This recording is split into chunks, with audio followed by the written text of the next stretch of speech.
Votre nom? Charles Gagnon.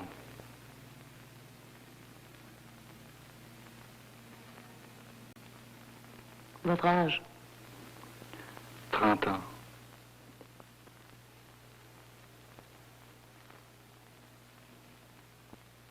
Votre métier?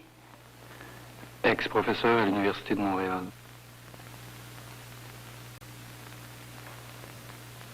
Je suis né au Bic en 1939. Mon père était cultivateur. Le Bic, c'est une région rurale, c'est en Gaspésie, ou presque. Mon père était pauvre, comme tous les cultivateurs de la région.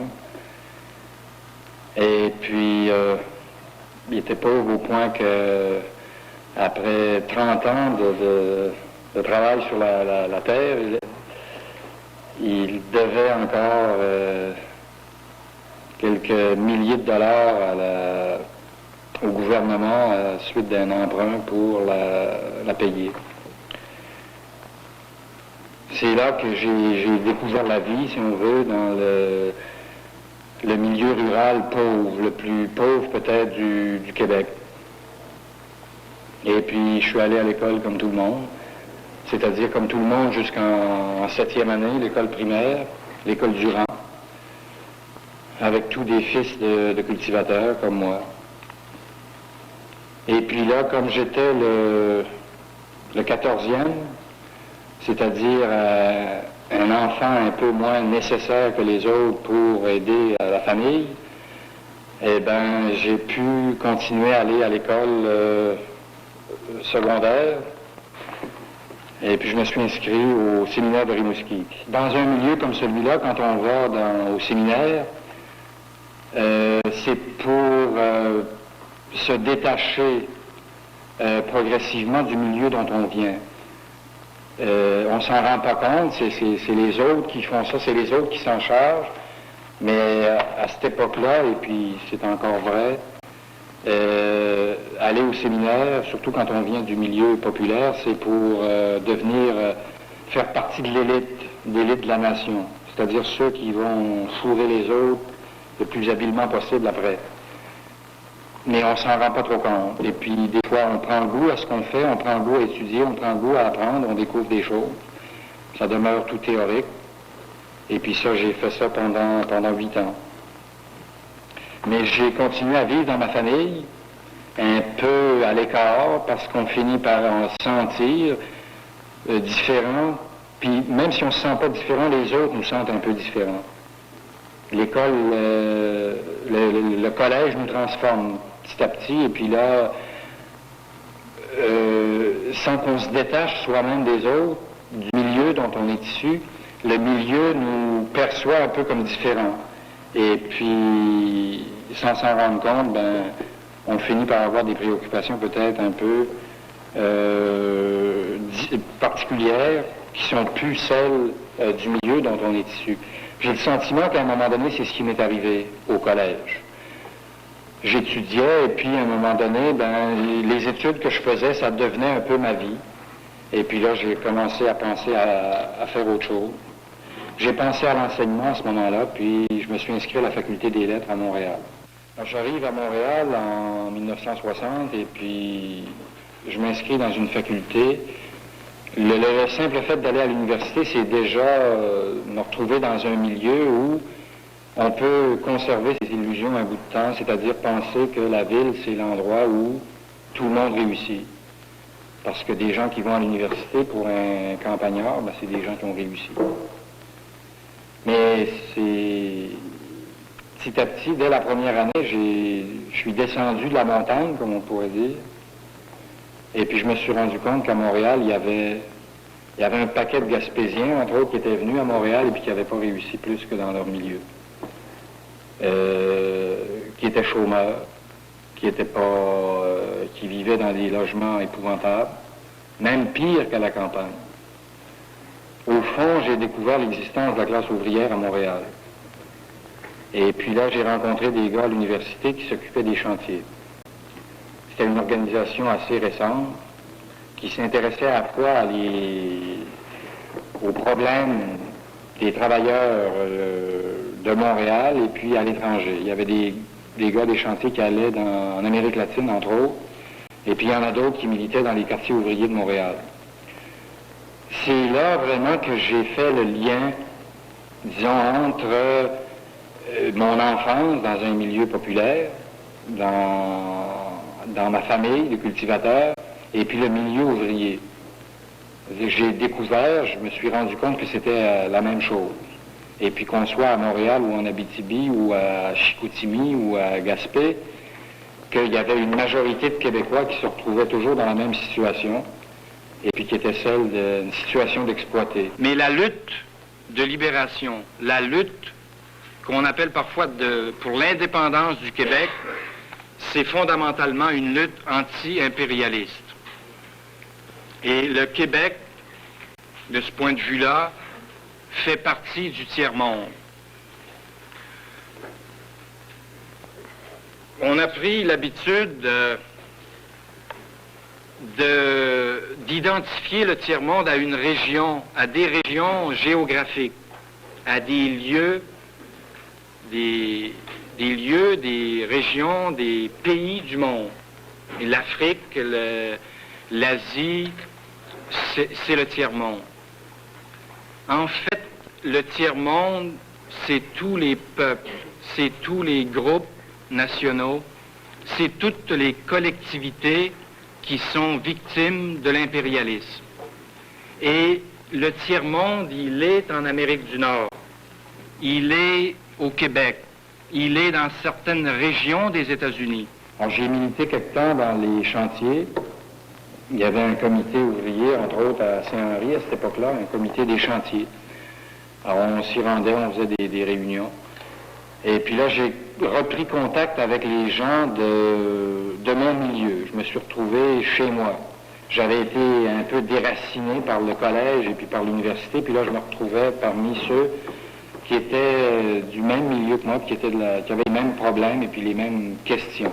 Qui ne posaient peut-être pas dans les mêmes termes, parce que moi, j'étais allé à l'école, puis eux n'étaient pas allés longtemps, mais qui se posaient en fait les mêmes problèmes. Comment réussir à vaincre les difficultés de l'existence, puis comment organiser au Québec une existence viable. Alors là, je pense que ça a été une découverte et puis une lumière définitive dans mon existence. J'ai décidé à ce moment-là de militer sur le plan politique parce que il n'y avait pas moyen de régler à la fois les problèmes que j'avais connus dans mon enfance et ceux que je découvrais à Montréal sans changer considérablement la situation, sans changer totalement l'ensemble de la situation au Québec. Alors là, je suis sorti du rêve, de l'illusion, si on veut, de l'école, à laquelle j'avais jamais véritablement mordu. Je pense bien que ça a été là ce qui m'a permis de ne pas m'embourgeoiser, comme on dit, définitivement. C'est-à-dire que j'ai jamais embarqué définitivement, complètement, dans l'illusion que plusieurs personnes qui viennent du milieu ouvrier peuvent avoir en arrivant à l'université, que le succès est accessible pour eux, ils peuvent en sortir, puis les autres, s'ils veulent en sortir, qu'ils fassent la même chose. C'est peut-être ça qu'on appelle la conscience collective, la conscience qu'un groupe, qu'une nation résout ses problèmes si il se trouve dans son sein des gens pour militer, pour travailler au plan collectif. Mais il y a une constatation qu'il faut faire, une constatation fondamentale, c'est que tous les peuples en lutte contre l'impérialisme ont affaire à un système, à un ordre qui est structuré, qui est fortement installé et contre lequel on ne lutte pas à l'aveuglette. C'est la palissade, je pense bien, que de dire que la stratégie des mouvements révolutionnaires est conditionnée par la situation à laquelle ce mouvement révolutionnaire-là fait face. Et quand il s'agit de lutter contre l'impérialisme, il s'agit de lutter contre un mouvement, contre un système qui existe à l'échelle du monde. Je pense que malheureusement, les difficultés que rencontre Cuba à l'heure actuelle sont exemplaires. Des difficultés qui attendent inévitablement tous les petits peuples qui voudraient parvenir à leur libération, à leur indépendance véritable, en dehors d'une collaboration à l'échelle internationale. Je ne dis pas que la révolution cubaine est un échec. La révolution cubaine a opéré des changements énormes à l'intérieur du pays, mais la révolution cubaine court de grands risques si les forces de l'impérialisme ne sont pas combattues sur tous les fronts à l'échelle du monde. Elle court le risque d'être accaparée par une autre puissance. Alors, je suis embarqué dans les chantiers, mais les chantiers, ça ne débouchait pas non plus sur le politique comme tel. Ça demeurait fermé à des problèmes particuliers, des problèmes immédiats qu'il s'agissait de solutionner, comme le logement, comment améliorer les logements. Et puis ça pouvait devenir une forme de collaboration avec l'ordre établi, c'est-à-dire rendre l'ordre établi acceptable à ceux qui en souffrent. Là, c'est à ce moment-là que je suis passé au MLP. Le MLP, c'est un mouvement d'agitation sociale qui s'est organisé en 1965 et puis qui avait comme objectif d'appuyer tous les mouvements populaires et puis de faire connaître davantage les difficultés que les travailleurs rencontrent, soit à l'usine, soit dans la vie courante, comme consommateurs. J'ai été dans le MLP pendant 1 an, et puis encore une fois, j'ai eu le sentiment assez vite que le MLP pouvait pas aller jusqu'au bout de la révolution. Parce que, d'une part, la répression s'en mêlait, et puis, c'était un mouvement dont les objectifs étaient forcément limités à cause même de son organisation, puis même de sa composition. C'est à ce moment-là qu'avec d'autres individus que je rencontrais au MLP, on s'est mis à discuter de la façon dont il fallait s'organiser au Québec pour réaliser un changement complet de la situation, comment il fallait s'organiser pour faire la révolution. On a longuement discuté les actions du FLQ depuis 1963, ce que le FLQ avait fait, tout en considérant que le travail que le FLQ avait fait jusque-là et manquait d'un peu de suite, avait pu apparaître fragmentaire, parcellaire, si l'on veut, et puis que même à certains moments, c'était peut-être pas attaqué aux véritables exploiteurs, que c'était souvent attaqué à des symboles. C'est à ce moment-là qu'on a décidé que c'était le type d'organisation qui pouvait réunir dès 65, 66, une avant-garde qui pourrait faire la révolution au Québec, c'est-à-dire qui pourrait préparer quelque chose, un mouvement capable, le moment venu, c'est-à-dire le moment où la situation serait mûre pour la révolution au Québec, un mouvement qui la ferait, la révolution, qui serait capable d'assumer un rôle de leadership dans la société québécoise. Il y a des gens bien placés qui nous accusent d'être fermés sur nous-mêmes. Les Québécois indépendantistes, c'est une bande frustrée qui veulent se couper du monde, puis vivre en cercle fermé.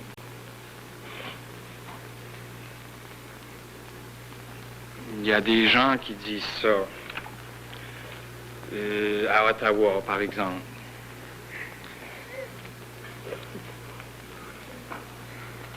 Je pense que le mouvement de libération du Québec s'inscrit dans la pensée la plus mondiale qui puisse s'imaginer à l'heure actuelle. C'est-à-dire cet idéal qui veut que tous les peuples du monde et toutes les collectivités, avec leurs caractéristiques, avec leur langue et avec leur culture, puissent vivre côte à côte, là où elles se trouvent à l'heure actuelle, sans avoir à craindre d'être dominées par d'autres, d'être écrasées par d'autres. Si être le jouet de la politique de Washington, c'est ça l'internationalisme que Ottawa nous propose, c'est un internationalisme dont on ne veut pas. Il n'y a pas de distinction véritable entre le mouvement de libération de la Palestine, par exemple, ou du Vietnam, ou des mouvements latino-américains, ou du mouvement des Black Panthers. Il n'y a pas de différence essentielle entre ces mouvements-là et le mouvement de libération québécois, parce que la lutte est exactement la même. C'est pourquoi, au FLQ, on considère que la meilleure forme de lutte contre l'impérialisme américain et contre, possiblement un jour, l'impérialisme soviétique, c'est la lutte au Québec pour la libération des Québécois. Parce que toute brèche opérée à l'intérieur de l'Empire constitue une victoire pour tous les mouvements de libération du monde. Dans l'immédiat, quelles sont les tâches du mouvement de libération du Québec?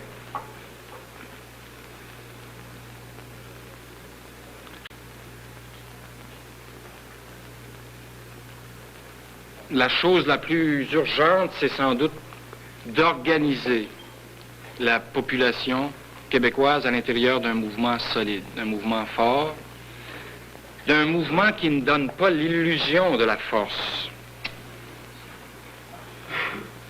Il y a le PQ, le Parti québécois à l'heure actuelle, qui donne l'illusion de la force, parce qu'il a plusieurs membres, parce qu'il a plus de membres que d'autres partis politiques québécois.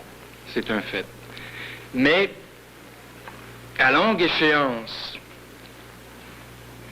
le PQ n'est pas un mouvement, un parti fort, parce qu'il s'appuie sur une classe sociale qui n'a pas de poids dans l'organisation du système impérialiste. Le PQ s'appuie sur une classe dont on peut se passer à l'heure actuelle. Une classe dont le rôle au plan des images idéologiques que donne l'impérialisme n'est que de calmer les aspirations collectives en présentant une façade de pouvoir, de direction assumée par la collectivité dans laquelle cette classe-là se trouve, alors qu'effectivement, elle est contrôlée de l'extérieur. Personnellement, je suis convaincu que le jour, si ce n'est pas déjà fait, où les Américains vont être convaincus que l'indépendance est nécessaire au Québec, est inévitable, je suis convaincu qu'ils vont tâcher de supporter, sans le déclarer dans le New York Times, de supporter le Parti québécois pour éviter le pire. Comme aujourd'hui, ils veulent promouvoir le capitalisme noir pour éviter le pire aux États-Unis même. La libération d'un peuple, c'est pas le passage de la domination d'une puissance à celle d'une autre puissance. La libération des peuples, ça sera l'élimination de toutes les puissances qui dominent sur d'autres peuples. Et la libération du Québec ne pourra intervenir véritablement que le jour où l'impérialisme yankee dans notre cas, aura été définitivement renversé. Et puis là, on s'est mis à la tâche de bâtir un mouvement politique puis un mouvement d'action en même temps. Et puis, ça a duré 1 an. Et puis, il y a eu un accident. Et puis, il y a eu l'arrestation d'un grand nombre de membres du FLQ à l'automne 1966. Et puis, c'est à cette époque-là que j'ai appris que moi-même, j'étais recherché pour des activités terroristes. Ce que le FLQ a produit, a donné, a réalisé au Québec depuis 1963-1962, c'est un travail immense de politisation des masses et de radicalisation de la pensée politique populaire. On a toujours voulu, et on veut encore aujourd'hui, réduire le FLQ à une bande de désespérés, de casse-cou, d'irresponsables. Parce que le FLQ, c'est les bons. Eh bien, le FLQ, ça n'est pas les bons. La proportion de ceux qui, dans le FLQ, ont participé d'une façon ou d'une autre à des attentats est relativement minime. Je ne dis pas que le FLQ n'a pas fait d'attentats, n'a pas posé de bombes, mais je dis que cela ne représente qu'une facette de ses activités. Le FLQ, c'est un mouvement politique formé de Québécois décidés à lutter sans compromis pour la libération du peuple québécois. Et le FLQ aspire à devenir le mouvement de libération des Québécois, se confondant avec le peuple, en finissant par être le peuple lui-même. C'est d'ailleurs la voie qu'ont choisi tous les mouvements de libération dans le monde.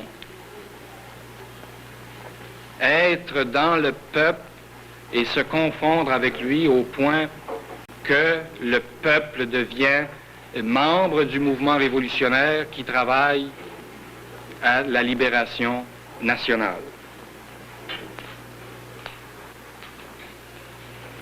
Le but du FLQ, c'est simple. Il s'agit de construire au Québec le pouvoir populaire.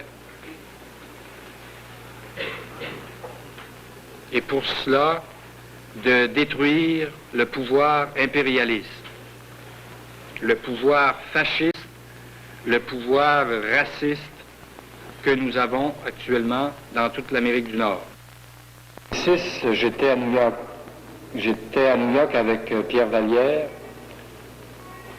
On était là depuis plusieurs semaines. On était là comme membre du FLQ et puis on continuait à militer dans le FLQ. On a rencontré plusieurs mouvements militants américains. Et puis on était en train d'établir des liens avec ces mouvements-là. Et puis un bon matin, en passant à Times Square, il y a un grand kiosque à journaux, et puis on a acheté la presse. Si je me rappelle bien, c'était en page 3, il y avait une série de photos. Ça a été un choc considérable parce que ces photos-là, c'était toutes des photos de camarades du FLQ. Et ils avaient tous été arrêtés. Et puis, il y en a 2 qu'on recherchait. Et puis, c'était Vallière et moi. Il s'était passé à Montréal qu'on avait mis la main sur des listes de membres du FLQ et puis qu'on avait décidé de les embarquer toute la gang, tous ceux qu'on pourrait rejoindre. Évidemment, dans ce temps-là, il vous passe plusieurs idées par la tête. On a toutes sortes d'envies. Est-ce qu'il faut aller ailleurs, continuer à militer? Est-ce qu'il faut se cacher? Est-ce qu'il faut fuir? Est-ce qu'il faut rester là où on est puis attendre? On en a parlé pendant une journée, pendant 2 jours. Et puis on a décidé que dans l'état de la lutte telle qu'elle était à ce moment-là au Québec, il fallait absolument profiter de la circonstance pour la faire connaître dans le monde. La lutte du Québec qui était commencée, elle devait être connue. Parce qu'une lutte de libération, ça se mène pas en vase clos, ça se mène dans la connaissance du monde, et puis ça se mène avec le monde entier, avec toutes les autres luttes de libération. Le Québec fait partie du tiers-monde, parce que la grande majorité des travailleurs québécois sont des victimes de l'impérialisme. La grande majorité des Québécois sont des victimes de l'impérialisme parce que leur travail quotidien, leur travail journalier ne sert en définitive qu'à permettre le développement de la machine économique mise sur pied par l'impérialisme et qui est contrôlée par les grandes corporations avec à son service un État tout-puissant, des polices extrêmement organisées et une armée dont la puissance n'a jamais été égalée encore, l'armée américaine. Le peuple, le Québec fait partie du tiers-monde et pour cette raison, sa lutte peut être confondue, peut être identifiée à celle de tous les mouvements de libération populaire qui existent dans le monde. Alors là, on a décidé rapidement d'aller à l'ONU, de rencontrer le plus de délégations possible et puis d'informer le plus de gens possible de ce qui se passait au Québec. Et puis on a dit en même temps, on va protester contre la réputation qu'on est en train de faire aux membres du FLQ. Que les journaux tâchaient sciemment, puis volontairement, et puis carrément d'identifier à des délinquants. Ils ne sont pas les seuls d'ailleurs, ça se fait encore aujourd'hui. Alors on a fait une déclaration publique, et puis on a entrepris une grève de la faim pour faire reconnaître le caractère politique de la lutte du FLQ, et puis pour faire connaître la lutte des Québécois pour leur indépendance, pour leur libération. Pour ce qui est de travail à plus longue haleine, je considère personnellement qu'il y a nécessité d'unir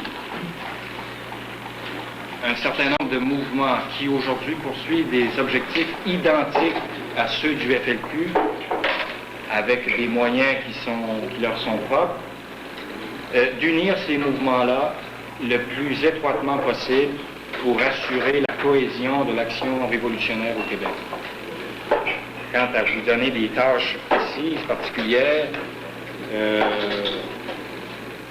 travail révolutionnaire est un travail d'équipe et j'entends travailler à l'intérieur de l'équipe où les tâches seront réparties. On s'est fait arrêter le lendemain, alors qu'on marchait tout simplement sur le trottoir avec des pancartes qui affirmaient que la lutte de libération du Québec était entreprise puis qu'elle devait continuer, et puis que les arrestations qui avaient eu lieu à Montréal étaient une forme de répression politique la plus dégueulasse parce qu'elle consistait à vouloir réduire l'action politique à de la délinquance pure et simple. On a été arrêtés sans mandat. Un peu naïf, on n'a même pas pris la précaution de vérifier ces choses-là. C'est le lendemain qu'on nous a dit qu'on avait été arrêtés pour avoir troublé la paix d'une part. C'était une raison très, très claire, très nette. À deux sur un trottoir qui est large comme la moitié de la rue Sainte-Catherine. On ne peut pas troubler la paix gros avec une petite pancarte. Troubler la paix et puis entrer illégale aux États-Unis. On a été 3 mois et demi ou 4 mois à la prison de New York, et puis vers le 13 janvier 67, après le souper, on mange tôt en prison, vers 4h30, on a entendu au parleur que Vallière et Gagnon étaient appelés. On ne nous a pas dit pourquoi, on l'a demandé pourquoi, c'était absolument anormal à cette heure-là, il n'y avait pas de parloir, rien. Alors, on a refusé toute forme d'explication. On a dit ramassez vos bagages, vos vêtements, vos effets personnels, votre brosse à dents puis votre serviette, et puis venez-vous-en. Dans l'ascenseur, Vallière et moi, on s'est retrouvés, puis on a compris, ça y est, c'est la déportation. Ils veulent nous foutre à la porte, et puis ils ont perdu leurs moyens légaux, strictement légaux, de nous foutre à la porte des États-Unis pour nous mettre en prison au Québec. Alors, ils ont choisi celui-là. Rendu à la réception, on a repris les photos, le même processus qu'à l'arrivée, on photographie les empreintes, le nom, etc., l'identité. Et puis là, on a dit « sortez ». Ben, ça peut paraître étrange, mais on a protesté le plus vigoureusement possible pour ne pas sortir de prison. Parce qu'on savait que l'immigration nous attendait, on l'a deviné, l'immigration nous attendait à la porte. Mais contre 10 flics à 2, il n'y a pas grand-chose à faire. On a résisté comme on a pu, aussi longtemps qu'on a pu, mais on s'est retrouvés dans le hall d'entrée. On était libres, on n'avait plus aucune accusation contre nous à New York, on était des hommes libres. Mais il y avait 5 mastodontes de l'immigration américaine qui nous attendaient dans le hall d'entrée, et puis qui nous ont ramassés, qui nous ont mis les chaînes aux pieds, puis qui nous ont lancés dans leur camionnette. Littéralement projetés dans la camionnette. On n'a même pas pu appeler notre avocat pour le mettre au fait de ce qui se passait, puis lui dire qu'il nous avait fourrés, au moins lui dire.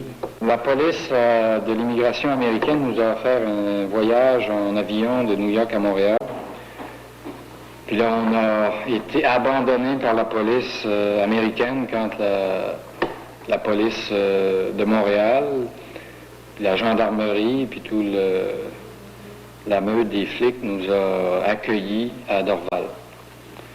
Alors, ça s'est fait assez rapidement.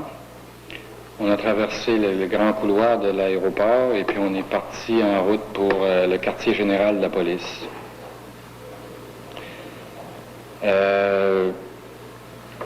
Quelques minutes après, une demi-heure, 1 heure après, un avocat de Montréal a communiqué avec nous. Et puis ça a été l'interrogatoire de la police, qui a duré une grande partie de la nuit. Interrogatoire de la police qui consistait pour la police à dire on sait tout, puis on sait que t'es dans la FAQ, puis t'es un Christ de criminel, et puis t'es un sale bandit. Et puis tu vas y aller en prison, et puis tu vas y passer le restant de tes jours, et puis c'est ça que tu veux, et puis tout le bazar. On faisait connaissance avec la justice québécoise. Je ne sais pas si vous avez jamais réalisé le caractère scandaleux de la sentence qui a été imposée à Pierre-Paul Geoffroy, c'est-à-dire 124 fois la condamnation à la prison à perpétuité. C'est une sentence unique dans les annales judiciaires du pays, pas de doute, mais j'ai l'impression de tous les pays du monde.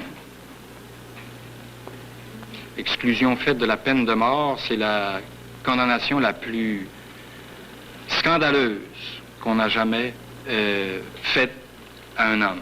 Il n'y a pas de doute que les idées politiques de Geoffroy sont le motif pour lequel il a été ainsi condamné. La prison, c'est facile d'imaginer que c'est un endroit pour des animaux. C'est un endroit où vous êtes réduit à vivre carrément comme un animal. Il y a en prison des gardes qui sont des gardiens qui avaient, au moment de commencer à travailler, des réactions d'êtres humains. Mais la prison est organisée de telle façon qu'ils les perdent. Et puis qu'à un moment donné, vous vous retrouvez entre animaux. Vous mangez, vous dormez et puis vous attendez. Un accusé, par définition, a droit d'être jugé, mais ici au Québec, depuis quelques années en tout cas, il faut se battre pour avoir un procès une fois qu'on est accusé. Non seulement on nous arrêtait, puis on nous gardait en dedans, puis on nous accusait d'une douzaine de crimes au départ, mais encore il fallait se mettre à réclamer un procès. Et puis ça a été tout mon emprisonnement pendant les 3 heures et demie, le plus clair de mes énergies. Il a fallu le dépenser à forcer la couronne à procéder. C'est-à-dire à me faire des procès sur les accusations qu'on avait portées contre moi. Il y en a un bon nombre qui sont tombés en cours de route.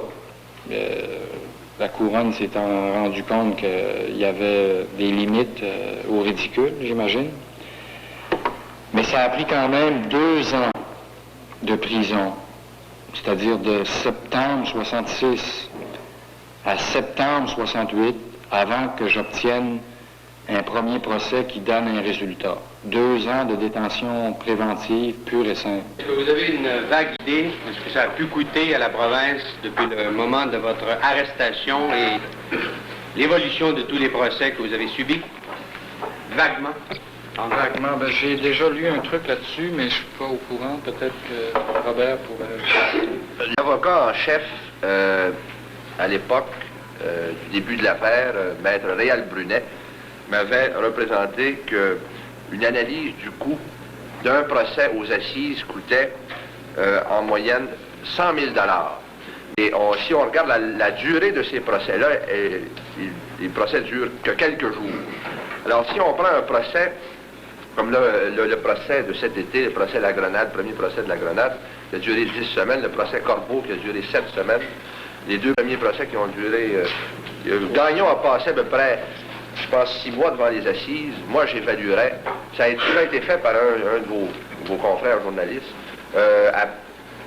Au moins 2 millions de $, seulement l'affaire de Charles Gagnon. J'ai par ailleurs à faire lecture ici d'un document, d'une lettre qui vient de Pierre Vallière et qui a été écrite pour la circonstance. Il y a des copies de cette lettre ici. Vous n'avez donc pas à prendre de notes si vous le désirez.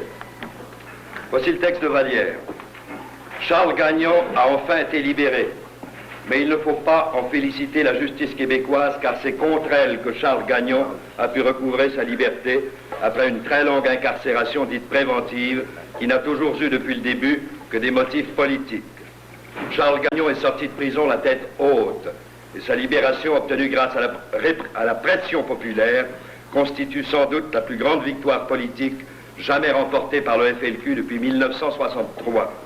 Cette victoire est également celle de tous les Québécois qui se battent avec acharnement pour l'indépendance du Québec et l'établissement dans leur pays d'une société sans exploiteurs ni exploités, d'une société sans chômeurs, sans assistés sociaux, sans parias, sans dictature politique, économique ou militaire, sans roi nègre ni police politique. La libération de Charles Gagnon est un présage que nous, Québécois, pourrons bientôt crier « Vive le Québec libre » sans nous faire matraquer, incarcérer ou condamner pour mépris de cour dans notre propre patrie. Il faut suivre l'exemple de Charles Gagnon et comme lui se tenir debout jusqu'à la libération totale du peuple québécois tout entier de ce qu'il opprime depuis des siècles au plan culturel, économique, politique et social. Un peuple à genoux est un peuple vaincu. Un peuple debout est un peuple vainqueur. Nous vaincrons quels que soient les obstacles, quels que soient les sacrifices, quelles que soient les formes de la répression que le capitalisme, le colonialisme et l'impérialisme qui ne font qu'un peuvent exercer contre le peuple qui le conteste de plus en plus fortement et massivement. Charles Gagnon a été libéré, mais la lutte de libération à laquelle son nom demeurera à jamais lié est loin d'être terminée. Il faut continuer le combat avec encore plus d'ardeur et de vigueur, car c'est pour le Québec une question de vie ou de mort. La libération de Charles Gagnon est un pas de plus vers la victoire du peuple sur ceux qui, depuis des siècles, et quelle que soit la langue qu'ils parlent, ont profité abondamment de son ignorance et de son impuissance passée pour l'exploiter jusqu'aux os. Le peuple québécois a pris conscience de sa condition et de sa force. Rien ne pourra plus l'arrêter désormais, quelle que puisse être la durée du chemin à parcourir pour balayer ce pays, le nôtre, de toute la pourriture et la corruption qui l'empoisonne depuis Bigot jusqu'à Crépeau. Pour ma part, je vais continuer à me battre à l'exemple de Charles Gagnon jusqu'à la victoire. Comme lui, je ne ferai ni compromis ni concession. Comme lui, je n'achèterai pas ma libération car ma liberté n'est pas à vendre. Ma libération, je l'obtiendrai moi aussi contre la justice inique qui règne en ce pays où la liberté est devenue synonyme de sédition. Ma libération de prison, je l'obtiendrai du peuple québécois lui-même. Et cela prochainement, j'en suis persuadé, car le peuple québécois n'est plus dupe de la chasse aux sorcières qu'elle s'exerce à Montréal ou à Chicago. La répression politique et le terrorisme judiciaire, dont les Rémi Paul, Jean Drapeau, Lucien Saunier, Michel Côté, Pierre-Éliott Trudeau et compagnie se sont faits les champions, ont eu pour effet de faire prendre conscience à la population de l'arbitraire et de l'injustice monstre sur lesquels nos castes dirigeantes, quelle que soit leur couleur politique, ont édifié leur dictature et leurs privilèges en violant systématiquement les droits les plus fondamentaux de la nation québécoise et de ceux qui la composent, en particulier de ceux qui ont eu et auront, jusqu'à la victoire sur le désordre établi, le courage d'affirmer ouvertement leur détermination de faire du Québec autre chose qu'une colonie de porteurs d'eau pour travailleurs à bon marché, pour assistés sociaux, pour chômeurs, pour désœuvrés, pour étudiants bâillonnés et casernés. D'ailleurs, la libération de Charles Gagnon est aussi la mienne, car nous avons été incarcérés pour les mêmes motifs politiques et à partir des mêmes accusations prétextes mal fondés. Je suis entré au FLQ à peu près à la même époque que Vallière. Nous avons toujours été jugés tous les deux à partir de la même preuve à caractère essentiellement politique et de la même absence de preuves légales ou conformes aux prescriptions du Code criminel actuellement en vigueur. Nous avons toujours été jugés et incarcérés pour nos idées. Libérer l'un équivaut à démontrer hors de tout doute l'illégalité de l'incarcération de l'autre. C'est une évidence qui saute aux yeux. Chose certaine, quoi que dise et fasse le ministre de l'Injustice et de la Répression politique, je ne céderai jamais au terrorisme qu'exerce son administration contre moi et contre plusieurs autres Québécois. Comme Charles Gagnon, je sortirai de prison la tête haute. Ce n'est pas moi qui suis terroriste, mais la justice qu'il est devenu au Québec. Une justice de fascistes, une justice répressive et étouffante, une justice qui ne sert plus qu'à légaliser la répression politique, le fascisme et les procès d'intention, comme à Chicago, comme à Athènes, comme à Saigon. Mais cela ne nous empêchera pas de vaincre, comme le prouve la libération de Charles Gagnon. Vive Charles Gagnon, vive le FLQ, vive les Québécois libres. Pierre Vallière. Je pense que c'est dans le FLQ que j'ai trouvé vraiment ce que j'avais été toute ma vie, c'est-à-dire un individu qui avait été préoccupé essentiellement par des problèmes sociaux, par des problèmes humains aussi, mais pour qui l'école, le collège en particulier, et puis l'université, avaient été des formes de diversion, des moyens par lesquels la société essaie de faire oublier à ceux qui sont révoltés que la révolte doit déboucher sur la révolution.